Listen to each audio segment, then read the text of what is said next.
Hey guys, I'm going to walk you through a quick example of how to use this Google form. And so we are solving quadratic equations by factoring. And I'm just going to copy the problem over here where I have a little bit more space. Of course, my first step is to look for GCF. I don't have that.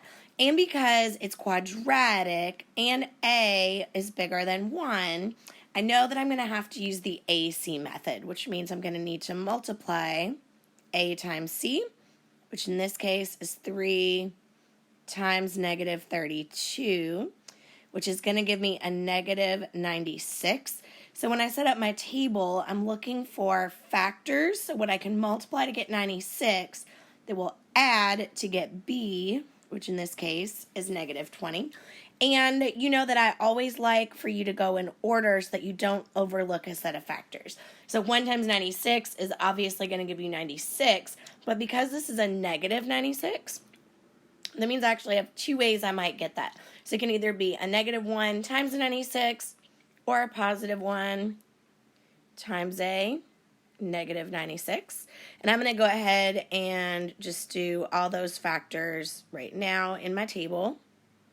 So as you can see, I've been listing all of those factors, and I stopped because I noticed that once I got to the factors positive 4 and negative 24, positive 4 and negative 24 also sum up to negative 20. So I know those are the two factors that I'm going to use. So remember, the whole point of doing that table is because you're trying to figure out what are the two coefficients that you're now going to use to break up this middle term. So we're going to break it up into 4a plus negative 24a. So using that 4 and that negative 24, we're going to take that middle term and break it up into two pieces. I am going to make myself a little bit more room here. Okay, so I just made myself a little more room here. So I'm going to bring down the rest of the equation. So it's 3a to the second plus 4a plus a negative 24a minus 32 is all equal to 0.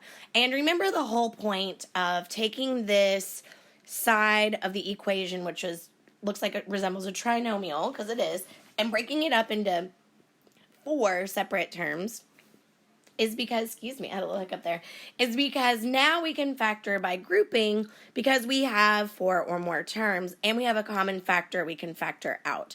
So I'm going to factor by grouping. So I can group these two terms together and I can factor out an A, and then I can factor these two together and I can factor 8. They're both negative, so I'm going to take a shot here and think I'm probably going to factor out a negative 8.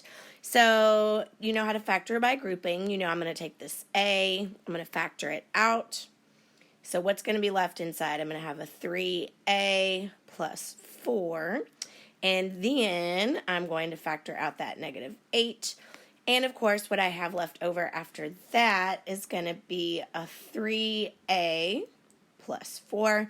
We know we're on the right track because we have that common binomial that can now be factored out. So 3a plus 4 goes in. Oh, I don't know why I just did that. And then the a is one part of my other binomial, and then the negative 8 is part of the other binomial. So that was exhausting. But remember, we're still not quite done. So the whole point of factoring that out was it's not just an expression that we're factoring. We still have to solve. So I'm going to take my two, and again, to make myself a little bit more room here, I'm going to get rid of all this. And I'm going to have to take those two individual binomials that I came up with, and I'm going to have to set them each equal to 0 in order to find the 0. So I'm going to set up two equations. I'm going to do 3a plus 4 is equal to 0. And I'm going to solve by subtracting, of course, 4 from both sides. Divide both sides by 3. A is equal. Remember, in algebra, we like fractions, so we're going to leave that as a negative 4 over 3. And then the other binomial, 8a minus 8, is equal to 0. That one's a little easier, right? In order to solve, we're going to add 8 to both sides, so a is equal to 8. So our two solutions are negative 4/3 and 8. So I'm going to enter those into the Google form. And I'm going to check and see if I did it correctly. So I'm going to type 8, comma, 4 divided by 3. And I'm trying to move on. And notice it's saying, keep trying. Your brain is growing. Okay, that doesn't mean necessarily that I've done the answer wrong, because I haven't gotten the wrong answer. It just means I didn't follow the directions. I love these Google Forms because they help you to see whether or not you're doing it correctly as you're doing the work.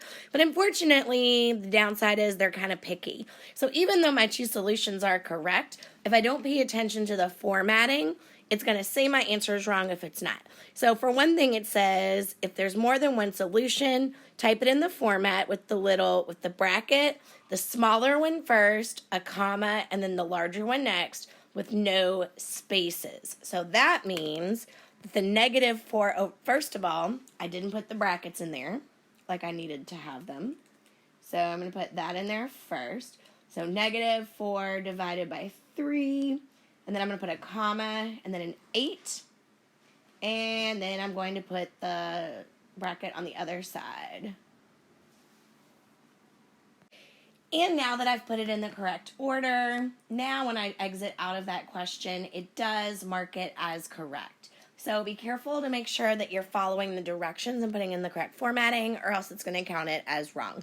So make sure that you've got the correct brackets. Make sure you've got the smaller one first, the second one second, with a comma in between and no spaces.